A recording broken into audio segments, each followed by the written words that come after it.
Hello, good morning, नमस्कार। आप सभी का स्वागत है स्पिरिचुअलिटी मैटर्स अध्यात्म को मेरे चैनल पे। आई होप सब अच्छा कर रहे होंगे अपनी लाइफ को एंजॉय कर रहे होंगे, इन सत्रों का आनंद ले रहे होंगे और इस ज्ञान से बहुत कुछ सीख रहे होंगे, इसका लाभ उठा पा रहे होंगे। तो आज हम 2 प्रश्न लेने वाले हैं और जानेंगे कि ओशो आज हमें क्या नया ज्ञान दे रहे हैं। जहाँ से हम ये सेशंस कंडक्ट कर रहे हैं उस किताब का शीर्षक है अनंत से अनंत की ओर। शुरू करते हैं आज का सेशन। Let's get started. तो देखिए, ओशो, मैं अब प्रवचनों में पहले की अपेक्षा कहीं अधिक आत्मीयता का अनुभव करता हूँ और ऐसा लगता है कि अब आप ऐसे व्यक्तियों से बोल रहे हैं जो उस क्षण में समग्रता आपके साथ है। पूना में या रजनीशपुरम में ऐसी प्रगाढ़ अनुभूति मुझे कभी नहीं हुई। क्या यह रहस्य विद्यालय की प्रक्रिया का ही एक अंग है अथवा मैं आपके प्रति अधिक खुला हो गया हूँ? ये प्रश्न पूछा है। ओशो इसका उत्तर देते हैं। पहली बात, मैं भिन्न भिन्न समयों में भिन्न भिन्न तलों पर बोलता रहा हूँ। यह नितांत अनिवार्यता। शुरुआत में तो मुझे अप्रत्यक्ष रूप से ही बोलना पड़ा क्योंकि तुम भयभीत हो सकते थे। मरने और फिर पुनर्जीवित होने के लिए तुम्हें फुसलाना पड़ा क्योंकि नया जीवन तुम्हारे लिए अनभिज्ञ था। जैसे छोटे छोटे बच्चों को कुछ सिखाना होता है तो पहले उन्हें फुसलाना पड़ता है, वैसे ही ओशो ने भी यही प्रक्रिया का इस्तेमाल किया। पहले हम सबको क्या किया? फुसलाया, है ना। फिर उसके बाद जो वो करवाना चाहते थे, जो करना चाहते थे, वो किया। पुराना जीवन ही एकमात्र जीवन था जिसे तुम जानते थे, इसलिए शुरू शुरू में मैं बहुत परोक्ष रूप से बोलता था। परोक्ष का अर्थ होता है प्रत्यक्ष का विपरीत, यानी विलोम शब्द हो जाता है परोक्ष। प्रत्यक्ष मतलब सामने से, परोक्ष मतलब परोक्ष रूप से कहने का मतलब है डायरेक्ट ना कहना, इनडायरेक्ट कम्युनिकेशन होना, ठीक है। इनडायरेक्टली कोई बात कहना, किसी को डायरेक्टली कुछ ना बोलना, है ना, ऐसा। उदाहरण के लिए, प्रारंभ में मैं कबीर पर, मीरा पर, थॉमस पर, है ना, पाइथागोरस पर बोल रहा था और बीच बीच में जब कभी तुम पर चोट करने का अवसर मुझे मिलता तो चोट भी करता था, पर मूल रूप से मैं तुम्हें पाइथागोरस और क्या बता रहे, हेराक्लाइटस हेराक्लाइटस, है ना, के साथ उलझाए रखता था। मैं खोद खोद कर गड़े मुर्दों को जीवन देता और उनमें तुम्हें व्यस्त रखता था ताकि जब तुम गौतम बुद्ध, महावीर, शंकर आदि के बारे में सुनने में व्यस्त हो जाओ तो कभी कभार बीच बीच में मैं तुम पर चोट करता, यह देखने के लिए कि तुम भाग खड़े होते हो या अभी भी बने रहते हो, वरना और किया भी क्या जा सकता है। कल मैंने एक डिबेट देखी, ललन टॉप ने कंडक्ट कराई थी कि डज गॉड एग्जिस्ट। उसमें जावेद अख्तर साहब और एक कोई और व्यक्ति भी थे, उनकी डिबेट थी। तो उसमें समझ में ये आया, जो सामने देखने वाला है या जो श्रोता है, जो सुनने वाला है, वक्ता जो भी बोल रहे थे, वो अपने अपने जो भी उनका पक्ष है, विपक्ष है, दो ही होते हैं। तो कोई भी ये प्रूव नहीं कर पा रहा था पूरी तरीके, क्योंकि वो प्रूव करने का विषय नहीं है, और कोई डिसप्रूव भी नहीं कर पा रहा था कि गॉड नहीं है, या इसको प्रूव कर पाना या डिसप्रूव दोनों नहीं हो पाता है ना। इसका पूरी जो चर्चा हुई, पूरा जो डिस्कशन हुआ, डिबेट हुआ, उसका निष्कर्ष यही निकला, ठीक है। तो उसको समय पर छोड़ दिया गया एक तरह से, ठीक है। आगे जानते हैं। कह रहे हैं, मेरा हेराक्लाइटस से कुछ लेना देना नहीं है, ना ही हेराक्लाइटस को मुझसे कोई सरोकार है। और कभी एक शब्द मेरे बारे में नहीं बोला और मैंने कई वर्ष बर्बाद किए, लेकिन वह एक विधि थी, उसकी आवश्यकता थी। फिर मैंने उस विधि को छोड़ दिया क्योंकि मैंने देखा कि अब ऐसे लोग तैयार हैं जिनसे कि सीधे ही बात की जा सकती है। 3.5 वर्ष तक मैं मौन रहा, लेकिन क्योंकि मैं उन लोगों में जरा भी उत्सुक ना था जो केवल बौद्धिक रूप से मुझ में रुचि रखते थे। मैं चाहता था कि वे छोड़कर ही चले जाएं। उन 3.5 वर्षों में वे चले गए, तब केवल वही लोग बचे जिन्हें हेराक्लाइटस या पाइथागोरस या गौतम बुद्ध या महावीर या कृष्ण से कुछ लेना देना नहीं है। अगर ये सब नरक में जाएं तो भी उन्हें चिंता नहीं, उनको किसी से कुछ मतलब नहीं। मैं सिर्फ तुमसे सीधे बात कर सकता हूँ क्योंकि अब तुम बौद्धिक रूप से ही यहाँ पर नहीं हो। उन मौन के वर्षों में ने मुझे बौद्धिक प्रवृत्ति वाले लोगों से विलग कर दिया कि मौन केवल उन्हीं व्यक्तियों को मेरे पास बनाए रख सकता है जिनके हृदय उसी लय में धड़क रहे हैं जिसमें कि मेरा धड़क रहा है। इसलिए यह एक बिल्कुल ही नया आयाम है, यह एक रहस्य विद्यालय है और अब मैं बिना किसी अवरोध के, बिना बात की चिंता किए कि तुम्हें चोट पहुंचेगी, तुम घायल होगे और अथवा तुम्हारा ब्रेन वॉश हो जाएगा, इस सब की परवाह किए बगैर मैं बोल सकता हूँ। अब तुम मेरे लिए अपने लोग हो और तुम लोग भी बिना कुछ पीछे बचाए मेरे प्रति पूरी तरह से खुल गए हो। इसलिए तुम ठीक कहते हो, यह एक रहस्य विद्यालय है। इसे बनाने के लिए प्रामाणिक वास्तविक सच में ही जीवंत लोगों को ढूंढने के लिए मुझे 25 वर्षों तक का श्रम करना पड़ा। तो ये 25 वर्षों का ही श्रम था जिसमें कि कुछ ऐसे लोग बन पाए जो कि खड़े होने की दिशा में नहीं थे। और यह भी सच है कि तुम पहले से ज़्यादा खुले हुए हो, इसी कारण अब तुम अधिक गहरा, ज़्यादा निजी और आत्मीय संबंध अनुभव करते हो। जैसे कि मैं एक एक व्यक्ति से, ना कि समूह से सीधे बात कर रहा हूँ। यहाँ कोई भीड़ भाड़ नहीं है।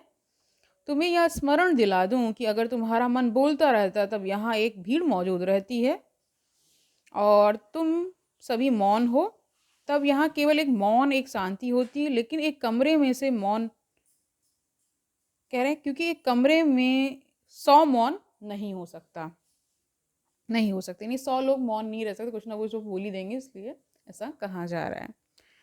100 अस्वस्थ मन तो हो सकते हैं लेकिन 100 स्वस्थ मन नहीं हो सकते। इस स्वस्थता तुम्हें औरों से जोड़ती, अस्वस्थता तोड़ती है, तुम्हें औरों से अलग कर रखती है। इसलिए अब मैं भीड़ से नहीं बोल रहा हूँ, प्रत्येक व्यक्ति से सीधे बात कर रहा हूँ, लेकिन यह सब तुम्हारे खुलेपन पर निर्भर करता है। इसलिए ये दोनों बातें जो तुम महसूस करते हो सही है।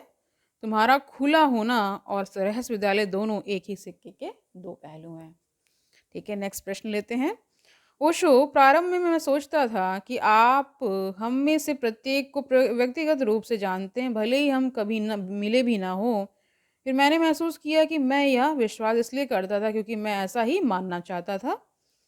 बाद में मैं सोचता था कि मुझे पता चल गया है कि यह सच नहीं, परंतु मैंने जैसे जैसे इसे भी स्वीकार कर लिया। लेकिन अब स्थिति यह है कि मुझे कुछ भी पता नहीं है। क्या गुरु शिष्य संबंध में यह एक अनिवार्यता है कि गुरु शिष्य को व्यक्तिगत रूप से जाने ही? यह सब प्रश्न किया है। इसका उत्तर ओशो देते हैं। कह रहे सद्गुरुओं का कार्य तुम्हारे व्यक्तित्व को नष्ट करना है। वह तुम्हें एक व्यक्ति के रूप में तो जानता है, पर वह तुम्हें एक व्यक्तित्व की भांति नहीं जानता। व्यक्तित्व तो निर्मित, आविष्कृत की हुई चीज है। वैयक्तिकता पैदाइशी है, निजता तुम्हें जन्म के साथ ही मिलती है। सद्गुरु तुम्हारी निजता के साथ गहन रूप से जुड़ा होता है ना। निजता आप समझ रहे हैं कि जो कि बहुत आंतरिक रूप से जानता हो। तुम जैसे पैदा हुए तुम्हारे आत्म स्वभाव से, जो निर्मल है, अदूषित है, उससे, पर उसकी रुचि इसमें नहीं कि तुम एक डॉक्टर हो या इंजीनियर हो या नल ठीक करने वाले मिस्त्री हो या कि एक राष्ट्रपति हो। तुम जीवन में सफल हुए कि असफल हुए, इससे कि मतलब कह रहे इससे सद्गुरु को कोई फर्क नहीं पड़ता कि तुम सफल हो कि असफल हो, तुम कुछ जानते भी हो कि नहीं जानते हो, तुम अच्छे हो कि बुरे हो, है ना। तुम एक हिंदू हो या मुसलमान हो या ईसाई, कि तुम्हारी चमड़ी सफ़ेद है या कि काली, ये सब ऊपरी गैर जरूरी व्यर्थ की चीज़ें ही तुम्हारा व्यक्तित्व बनाती हैं। केवल तुम्हारी चेतना ही तुम्हारी निजता है। और जहाँ तक इस निजता का संबंध है, सबके भीतर यह एक ही है या सार्वभौमिक है। यानी जो चेतना है वो सबके अंदर क्या है, एक जैसी है, एक ही है। और ये क्या है, सार्वभौमिक का अर्थ होता है यूनिवर्सल होना, है ना। यह जीवन का सबसे बड़ा रहस्य है कि तुम्हारे भीतर की निजता ही सर्वाधिक सार्वभौमिक भी है, क्योंकि प्रत्येक में वही विद्यमान है। मैं चाहे एक इंजीनियर, एक चित्रकार, एक डॉक्टर ना भी हूँ, व्यक्तित्व के लाखों ढंग हो सकते हैं, लेकिन निजता का केवल एक ही ढंग है और वह है परिपूर्ण मौन। देखिए, जो मौन में रहना सीख जाते हैं, जो शांति को अंगीकार कर लेते हैं, जिनके जीवन में परम शांति घटित हो जाती है, तो फिर उनको ये जो बाहर का ऊहापोह है ना, जो तमाम तरह के तनाव चल रहे हैं, जो बहुत सारी ऐसी चीज़ें, ये मैं हड़प लूँ, दूसरे की संपत्ति का ये कर लूँ, वो कर लूँ, तो उनके जीवन में फिर वो शांति नहीं मिलती। शांति उसी को मिलेगी जो इसकी चाह रखता होगा और उसके लिए सब कुछ न्यौछावर करने को तैयार होता है, उसी को मिलती है। उस पूर्ण मौन में, गहन शांति में तुम उस निजता को जान लेते हो जो कि तुम्हारा होना है, और तुम उस सार्वभौम को भी जान लेते हो, क्योंकि सार्वभौम तुमसे भिन्न नहीं है। तुम केवल एक ओश की बूंद हो, और जैसे जैसे तुम ध्यान में प्रवेश करते हो वैसे वैसे ओस की बूंद कमल की पंखुड़ी से सागर की ओर फिसलना प्रारंभ कर देती है। जब ध्यान पूरा होता है, ओस की बूंद सागर में विलीन हो जाती है। बूंद समानी समुद्र में, या तुम यह भी कह सकते हो कि सागर ओश की बूंद में विलीन हो गया। समुद्र समाना बूंद में, यह एक ही घटना है। तो ऐसा कहा जाता है, सागर उस बूंद में आ जाता है, बूंद सागर में हो जाती, ये कह पाना ठीक ठीक नहीं हुआ था, वो एक सी घटना कही जाती है। ठीक है, तो आज की पूरी चर्चा का क्रक्स क्या है कि पहले तो व्यक्तित्व से रिलेटेड पूछा गया है ना प्रश्न, तो कह रहे हैं कि केवल चेतना ही क्या है, एक जैसी है सबकी, है ना। उससे अगर कनेक्शन हो जाए तो फिर बाहर के जितने कनेक्शन है वो टूट जाते हैं स्वतः। ठीक है, और निश्चित ही ये समझ में आता है कि जब आप